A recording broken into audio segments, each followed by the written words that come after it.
Hi everyone. তো আজ অনেক দিন পর শিল্পা আসছে আর সাথে আসছে হচ্ছে আমার পুচকি সোনা কৃপা। আর আজকে শিল্পার রিকোয়েস্ট হচ্ছে সে আমার হাতে চিকেন মোমো খাবে। আর আমাদের পুচকি রিসেন্টলি সলিড ফুড খাওয়া শুরু করেছে আর ও এতটাই এখন সব কিছুই খায় যে আমরা কিছু খেলে শান্তিতে আমাদেরকে কিছু খেতে দেয় না। আর তাই জন্য ওর জন্য আবার আমি সেপারেটলি একেবারেই নুন ছাড়া মশলা ছাড়া একদম শুধু চিকেনের কিমাটা দিয়ে ওর জন্য ছোট ছোট মোমো বানাবো, যেটা সেপারেটলি ওর জন্যই থাকবে, যাতে অ্যাটলিস্ট ও মনে করে যে ও আমাদের সাথে আছে পুরো ব্যাপারটাতে। তো সকাল থেকে বসে প্রিপারেশন স্টার্ট করে দিয়েছিলাম। আর দুপুরবেলা আমি অ্যাকচুয়ালি ডাম্পলিংসগুলো সব বানিয়ে রেখে দিয়েছিলাম যাতে ওরা আসতেই সাথে সাথে স্টিম করে দিয়ে দিতে পারি।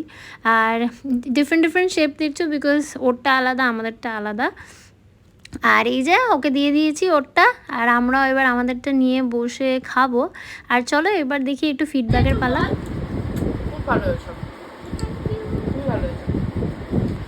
চুম্বেশ্বরী ফিডব্যাকটা পেয়ে মনটা তো বেশ ভালো হয়ে গেছিলো। আর এখানে এই যে আমাদের পুচকি সোনাও মোমো খাচ্ছে, বাট অবভিয়াসলি ওর কাছ থেকে ফিডব্যাক নিতে গেলে আমাকে এখন আরও অনেক বছর ওয়েট করতে হবে। তো ভিডিওটাকে এখানেই এন্ড করছি, দেখা হচ্ছে তোমাদের সাথে পরের ভিডিওতে। Till then take care, by.